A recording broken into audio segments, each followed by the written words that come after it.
One में स्थित एक आश्रम में एक ज्ञानी साधु रहते थे। ज्ञान प्राप्ति की लालसा में दूर दूर से छात्र उनके पास आया करते थे और उनके सानिध्य में आश्रम में ही रहकर शिक्षा प्राप्त किया करते थे।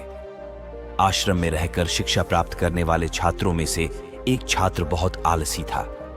उसे समय व्यर्थ करने और आज का काम कल पर टालने की बुरी आदत थी। साधु को इस बात का ज्ञान था, इसीलिए वे चाहते थे कि शिक्षा पूर्ण कर आश्रम से प्रस्थान करने के पूर्व वह आलस्य छोड़कर समय का महत्व समझ जाए। इसी उद्देश्य से एक दिन संध्या काल में उन्होंने उस आलसी छात्र को अपने पास बुलाया और उसे एक पत्थर देते हुए कहा, पुत्र, यह कोई सामान्य पत्थर नहीं बल्कि पारस पत्थर है। लोहे की जिस भी वस्तु को यह छू ले वह सोना बन जाती है।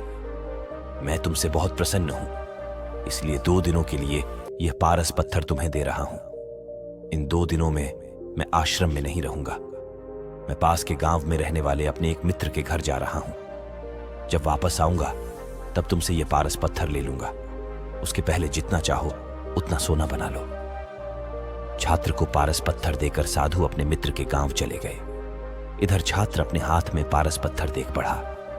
प्रसन्न हुआ। उसने सोचा कि इसके द्वारा मैं इतना सोना बना लूंगा कि मुझे जीवन भर काम करने की आवश्यकता नहीं रहेगी और मैं आनंद पूर्वक अपना जीवन व्यतीत कर पाऊंगा।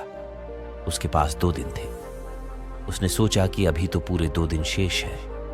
ऐसा करता हूं कि एक दिन आराम करता हूं, अगला पूरा दिन सोना बनाता रहूंगा।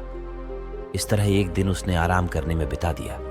जब दूसरा दिन आया तो उसने सोचा कि आज बाजार जाकर ढेर सारा लोहा ले आऊंगा और पारस पत्थर से छूकर उसे सोना बना दूंगा।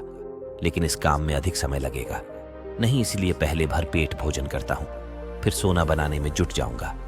पर पेट भोजन करते ही उसे नींद आने लगी। ऐसे में उसने सोचा कि अभी मेरे पास शाम तक का समय है, कुछ देर सो लेता हूं, जागने के बाद सोना बनाने का काम कर लूंगा। फिर क्या वह गहरी नींद में सो गया। जब उसकी नींद खुली तो सूर्यास्त हो चुका था और 2 दिन का समय पूरा हो चुका था।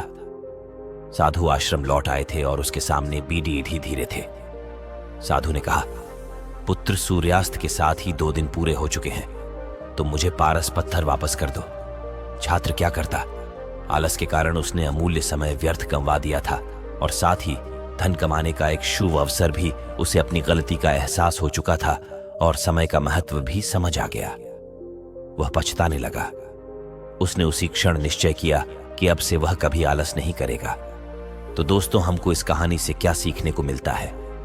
हमें इस कहानी से यह सीखने को मिलता है कि जीवन में उन्नति करना चाहते हैं तो आज का काम कल पर टालने की आदत छोड़ दिए। चते समय अमूल्य है, इसे व्यर्थ ना गमाएं।